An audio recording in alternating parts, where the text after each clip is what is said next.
ఇప్పుడు ఈ సినిమా ఆ సినిమాకి వస్తే అది అది డిస్ట్రిబ్యూటర్స్ ఎవరైనా కొనడానికి వచ్చారా, లేకపోతే నాని తన సొంతంగా రిలీజ్ చేయాలని డిసిషన్ తీసుకొని అలా ఉంచారా?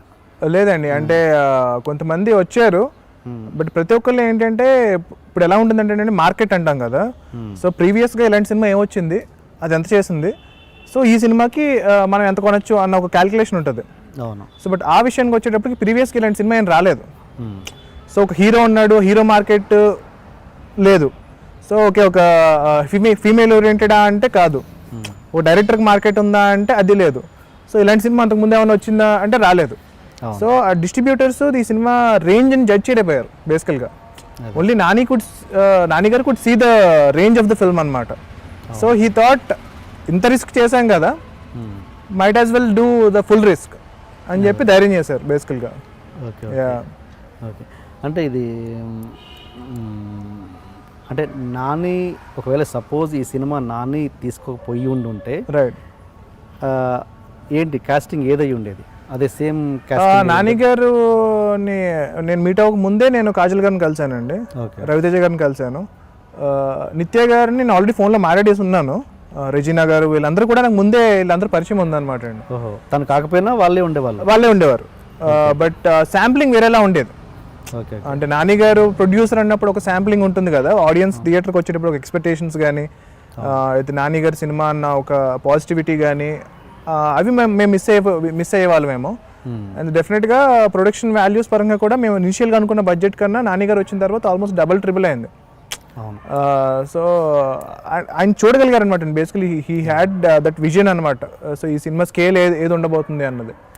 సో అది రావడం వల్ల definitely it became a bigger film. Definite అండి. నాని ఇది తీసుకుపోయి ఉంటే సపోజ్ వేరే అదర్ ప్రొడ్యూసర్, నాకు తెలిసి డెఫినెట్గా ఈ కొత్త ప్రొడ్యూసర్స్ ఏదో ఓన్ ప్రొడక్షన్ అలా ఏదో జరిగింది. అవునండి, అవును. ఇంత రిసీవింగ్ ఉండేది అనుకుంటున్నారా? ఇంత ఓపెనింగ్ ఉండేది కదండి, బట్ ఒకసారి రిలీజ్ అయిన తర్వాత సేమ్ రిసీవింగ్ ఉండేదండి. వెళ్ళిపోయినట్టు. దీనికంటే బిఫోర్ మీరు ఏమన్నా ఏడీగా చేశారా, అసిస్టెంట్ డైరెక్టర్గా చేయలేదండి. ఒక సినిమాకి ఐ వర్క్డ్, బట్ ఒక ఫుల్ సినిమాకి అంటే ఏమైపోయిందంటేనండి, ఫస్ట్ ఇంజనీరింగ్ టైంలోనే నేను short films, music videos, documentaries అవి చేయడానికి ట్రై చేశాను, చాలా చేశాను. దాని తర్వాత చాలా కష్టపడి నేను చాలా స్టూడెంట్ అనమాట అండి. నా దగ్గర సర్టిఫికేట్స్ అంటే నేను విన్ అయిన సర్టిఫికేట్స్ ఒక 2 ఫైల్స్ నిండా ఉండేవి చిన్నప్పటి నుంచి. సో అవి పట్టుకుని తిరిగేవాడిని అసిస్టెంట్ డైరెక్టర్గా జాయిన్ అవ్వడానికి. సో అందరూ చూసి నువ్వు ఓవర్ క్వాలిఫైడ్ అని పంపించేవారు, ఎవరైనా అసిస్టెంట్ డైరెక్టర్ తీసుకునేవాళ్ళు కాదు. సో అప్పుడు కొన్ని రోజులు రియలైజ్ అయ్యి ఓహో ఇవన్నీ తీసుకెళ్తామంటే మనల్ని పెట్టుకోవట్లేదు అని చెప్పి ఏం లేకుండా ఒక రికమెండేషన్ త్రూ వెళ్ళానండి ఒకళ్ళ దగ్గరికి. సో వెళ్ళి కూర్చోరా అన్నారు. కూర్చోగానే ఒక 2 minutesకి ఆ డైరెక్టర్ రేపు వాటర్ తీసుకురారా అన్నాడు. అనేటప్పటికి నేను ఆఫీస్ బాయ్ కోసం చూస్తున్నా, నిన్నేరా అన్నాడు. అనేటప్పటికి నేను లేచాను, కిచెన్లోంచి అలా బయటకు వచ్చేసి బైక్ ఎక్కేసి ఇంటికి వచ్చేసా. సో అర్థమైందనమాట, నేను చేయలేను, ఈ టైప్ ఆఫ్ పాత్ నా వల్ల కాదని రియలైజ్ అయ్యా.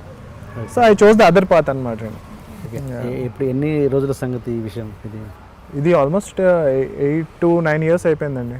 నేను జస్ట్ ఇంజనీరింగ్ ఫినిష్ అయిన ఇమీడియట్గా అనమాట అండి. ఆ డైరెక్టర్ ఇప్పుడు ఉన్నారా ఇండస్ట్రీలో? ఉన్నారండి. అంటే సినిమాలు ఇంకా తీస్తున్నారా ఆయన? సినిమాలు రీసెంట్గా ఒక సినిమా చేశారండి. అండ్ ఆయన రీసెంట్గా నాకు ఒక హెల్ప్ కోసం నా దగ్గరికి వచ్చారు, నా ఆఫీస్కి వచ్చారు.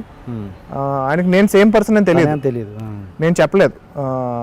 ఒకరోజు గుర్తుందా అని చెప్పే స్వభావం నాది కాదనమాట అండి. సో మా డాడీకి చెప్పాను, అంటే నాకు వేరే వాళ్ళు కాల్ చేసి అలా పర్టికులర్ పర్సన్ ఉన్నారు, ఆయనకి నీ హెల్ప్ కావాలి అని అన్నారు. సో మా డాడీతో మెన్షన్ చేశాను, ఇలా అతను గుర్తున్నాడు కదా ఆయన అని. అంటే కనుక లేదురా, ఆయనకి హెల్ప్ చేసి పంపించేసాయి, నువ్వేం మాట్లాడద్దు అన్నారు. సో ఆయన వచ్చారు, మా ఆఫీస్కి వచ్చారు, ఆయనకి ఏం కావాలో మొత్తం చేసి పంపించాను. చాలా ఇన్సిడెన్సెస్ ఉన్నాయి బేసికల్గా.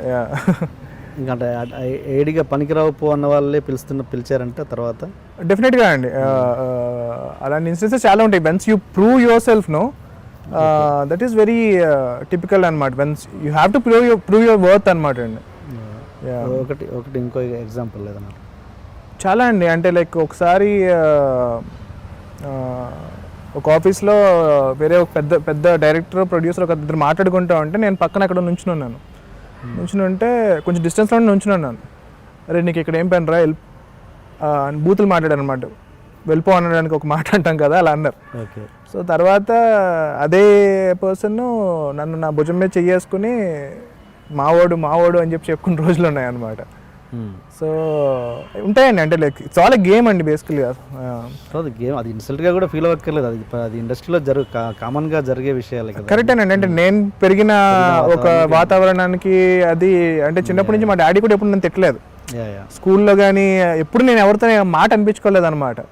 సో బట్ ఇండస్ట్రీకి వచ్చేటప్పటికి ఈ మాటలు అంటే తట్టుకోలేకపోయాను అనమాట. నేను కరెక్ట్ కాదేమో ఇండస్ట్రీకి వెళ్ళిపోదాం అని అనుకున్న రోజులు ఉన్నాయి. బట్ అంటే there is always another path అనమాట అండి.